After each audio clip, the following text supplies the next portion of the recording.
Lembaga Penelitian dan Pengabdian Masyarakat atau LPP Muntat mempunyai tugas melaksanakan, mengkoordinasikan, memantau, dan mengevaluasi pelaksanaan kegiatan penelitian dan pengabdian kepada masyarakat. Visi LPP Muntat adalah menjadikan lembaga sebagai institusi yang handal dalam mewujudkan pengabdian pada masyarakat melalui penelitian dan pengembangan yang terpadu. Dan misi LPP Muntat adalah melaksanakan penelitian dan pengabdian pada masyarakat berbasis penelitian dan pengembangan secara terpadu untuk melahirkan sumber daya manusia yang memiliki wawasan keilmuan yang luas, kompetitif, berdedikasi, mandiri, dan profesional. Karena masih dalam masa renovasi gedung, posko LPP Muntat 1 sementara dialihkan dan berlokasi di sekitar gedung UPT Bahasa. Berdasarkan tugas serta visi dan misi dari LPP Muntat itu sendiri, kami menjadi tertarik untuk melaksanakan KKN pada lembaga ini dengan tujuan melaksanakan kuliah kerja nyata atau KKN dan pengabdian terhadap masyarakat dalam program kerja yang kami laksanakan demi terwujudnya sumber daya manusia yang memiliki wawasan yang luas serta dapat membawa dampak yang signifikan dan berkelanjutan bagi kemajuan sebuah desa. Lembaga ini menjalin kerjasama dengan pihak Kelurahan Tondo, Kecamatan Mantikulore, Kota Palu, Provinsi Sulawesi Tengah. Tondo adalah salah satu kelurahan di Kecamatan Mantikulore, Kota Palu, Sulawesi Tengah. Berdasarkan data yang diperoleh dari publikasi Badan Pusat Statistik Kota Palu tahun 2020, jumlah penduduk di Kelurahan Tondo sebesar 17.151 jiwa dengan kepadatan penduduk sebesar 311,48 jiwa per kilometer persegi. Melalui pengembangan inovasi dan kreativitas yang merupakan kunci untuk dapat lebih menciptakan nilai tambah dan daya akselerasi yang diperlukan untuk proses pemulihan sekaligus pengembangan lebih lanjut dari usaha perekonomian yang terdampak bencana pandemi COVID-19.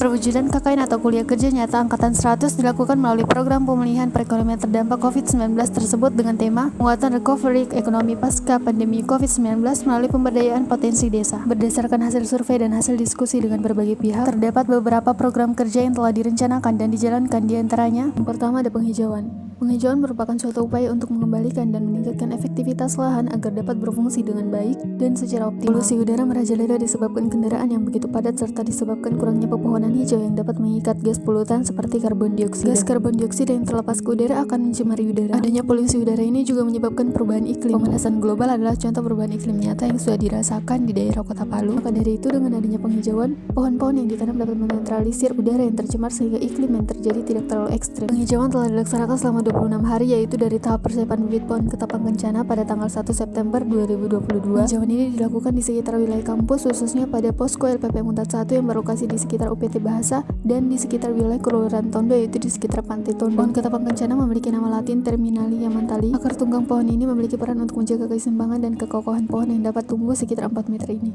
Program kerja kedua adalah kebersihan. Kebersihan lingkungan adalah keadaan di mana lingkungan bebas dari kotoran, termasuk di dalamnya debu, sampah, dan bau. Program kerja kebersihan telah dilaksanakan selama 26 hari dari tanggal 1 September 2022 hingga 26 September 2022. Salah satu cara paling sederhana yang bisa dilakukan untuk menjaga kebersihan lingkungan terutama di sekitar posko adalah dengan menjaga kebersihan halaman sekitar posko. Tidak membuang sampah sembarangan, membersihkan selokan, dan memisahkan sampah-sampah sesuai jenisnya, yaitu sampah organik dan sampah anorganik. Dengan upaya-upaya tersebut, lingkungan akan menjadi lebih bersih dan secara tidak langsung kita sebagai masyarakat yang berkontribusi dalam menurunkan risiko penyakit berbahaya. Program kerja yang ketiga adalah penataan taman. Secara umum, taman dihadirkan sebagai upaya untuk menyusun dan menanam serta menata berbagai tanaman. Taman yang berisi tanaman hidup memberikan keseimbangan terhadap lingkungan sekitar. Tanaman yang terdapat di taman akan memberikan kontribusi yang cukup penting untuk sirkulasi udara yang segar dan bersih bagi masyarakat sekitar. Penataan taman telah dilaksanakan selama 25 hari dari tanggal 1 September 2022 hingga 26 September 2022. Terdapat beberapa tanaman yang ditanam pada taman, yaitu bunga pukul 9, bonsai, keladi, sri gading,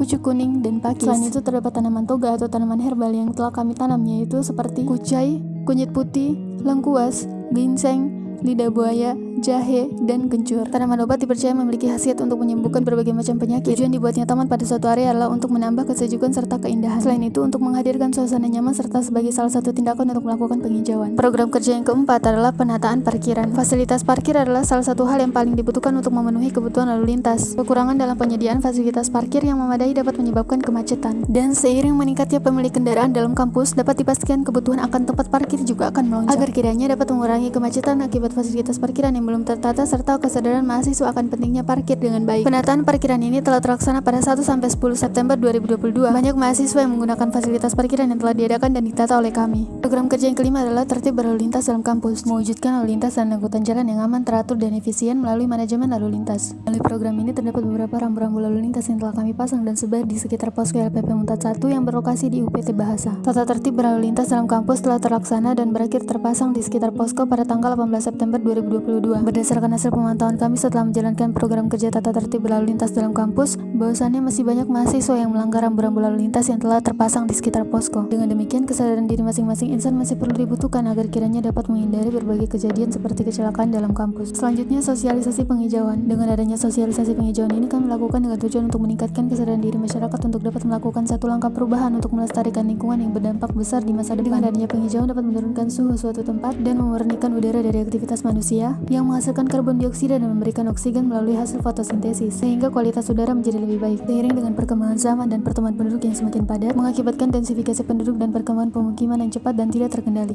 Upaya sosialisasi penghijauan merupakan salah satu langkah menciptakan kesadaran masyarakat melalui informasi yang diberikan demi penyelamatan lingkungan akibat adanya pertambahan jumlah penduduk yang begitu cepat dan meningkatnya perubahan alih fungsi lahan. Sosialisasi penghijauan telah dilaksanakan selama 4 hari, yaitu dari tahap pembuatan poster pada tanggal 5 September 2022 hingga penyebaran poster yang berakhir pada tanggal 8 September 2022. Adanya penghijauan dapat memberikan kesegaran, kenyamanan, dan keindahan lingkungan bagi resapan air guna menjaga keseimbangan tata air dalam tanah sebagai penunjang keindahan atau estetika dan mempertinggi kualitas ruang kehidupan lingkungan. Perilaku hidup bersih dan sehat pada dasarnya merupakan sebuah upaya untuk menularkan pengalaman mengenai perilaku hidup sehat melalui individu, kelompok, ataupun masyarakat luas dengan jalur-jalur komunikasi sebagai media berbagi informasi. PHBS adalah sebuah rekayasa sosial yang bertujuan menjadikan sebanyak mungkin anggota masyarakat sebagai agen perubahan agar mampu meningkatkan kualitas perilaku sehari-hari dengan tujuan hidup bersih dan sehat. Sosialisasi PHBS atau perilaku hidup bersih dan sehat dilakukan dengan cara memberikan informasi kepada masyarakat media sosial melalui penyebaran desain poster dan masyarakat di sekitar posko dan masyarakat yang berada di sekitar kelurahan Tun. Sosialisasi telah dilaksanakan selama 4 hari, yaitu dari tahap pembuatan poster pada tanggal 12 September 2022 hingga penyebaran poster yang berakhir pada tanggal 15 September 2022. Manfaat PHBS yang paling utama adalah terciptanya masyarakat yang sadar akan kesehatan dan memiliki bekal pengetahuan dan kesadaran untuk menjalani perilaku hidup yang menjaga kebersihan dan memenuhi standar kesehatan. Program kerja selanjutnya yaitu sosialisasi cacar monyet. Organisasi Kesehatan Dunia atau WHO pada bulan Juli 2022 menetapkan kasus cacar monyet yang mewabah beberapa bulan belakangan sebagai darurat kesehatan global. Saat ini kasus cacar monyet telah terdeteksi di lebih dari 70 negara dengan jumlah kasus mencapai belasan ribu. Kasus cacar monyet telah terdeteksi di Indonesia pada Sabtu 20 Agustus 2022, yakni seorang laki-laki berusia 27 tahun yang berasal dari DKI Jakarta. Pasien tersebut mempunyai riwayat perjalanan ke Belanda, Swiss, Belgia, dan Prancis sebelum tertular. Sosialisasi cacar monyet telah dilaksanakan selama 4 hari, yaitu dari tahap pembuatan poster pada tanggal 19 September 2022 hingga penyebaran poster yang berakhir pada tanggal 22 September 2022. Cacar monyet adalah penyakit yang menyebabkan demam, menggigil, pembekakan kelenjar getah bening, dan lesi kulit. Sebagian besar orang yang tertular cacar monyet sembuh dalam waktu 3-4 minggu. Namun penyakit tersebut bisa menjadi lebih serius bagi sebagian orang dan berpotensi mengakibatkan kematian. Cacar monyet adalah penyakit yang disebabkan oleh virus jenis orthopox virus. Virus ini menular melalui kontak dekat dengan orang atau hewan yang membawa virus cacar monyet. Virus ini juga bisa menular melalui kontak dengan benda yang terkontaminasi seperti handuk dan spray. Cacar monyet merupakan penyakit yang dapat menular dari orang ke orang, tapi sumber utamanya adalah hewan pengerat dan primata seperti tikus, monyet, atau tupai yang terinfeksi. Berdasarkan data yang diperoleh dari Badan Pusat Statistik Kota Palu tahun 2020, terdapat sebanyak 1 SMA yang masih beroperasi di Kelurahan Tondo, Kecamatan Mantikulore, yaitu SMA Negeri 5 Palu, di mana sekolah ini menjadi sasaran kami dalam menjalankan program kerja pelatihan Excel kepada para siswa. Pelatihan Excel telah dilaksanakan selama 1 hari, yaitu dari tahap persiapan pelatihan Excel pada tanggal 19 September 2022 hingga pelatihan Excel kepada siswa SMA Negeri 5 Palu pada tanggal 26 September 2022. Berdasarkan hasil data registrasi, menunjukkan terdapat 2 peserta yang mengetahui secara umum penggunaan Microsoft Excel, sementara 23 peserta lainnya mengindikasikan belum pernah menggunakan Microsoft Excel. Hal ini menjadi tolak ukur bagi pihak sekolah untuk dapat secara maksimal dalam memberikan bekal informasi melalui mata pelajaran TIK atau Teknologi Informasi dan Komunikasi yang tersedia dalam pengenalan beberapa Microsoft yang sangat penting seperti Microsoft Word dan Microsoft Excel, sehingga dapat bermanfaat untuk siswa yang ingin melanjutkan studi ke dunia perkuliahan. Dengan adanya kegiatan pelatihan terkait Microsoft Excel yang dilaksanakan di SMA Negeri 5 Palu, diharapkan siswa dapat memiliki bekal keterampilan penggunaan aplikasi komputer. Tujuan diadakan kegiatan ini adalah memberikan edukasi bagi siswa tentang program komputer Microsoft Excel. Metode pelatihan menggunakan metode tutorial disertai adanya kuis. Hasil dari pelatihan menunjukkan peningkatan pemahaman dan keterampilan dari 25 peserta dalam mengoperasikan Microsoft Excel. Di antaranya terdapat 4 peserta yang dapat menjawab kuis dengan cepat.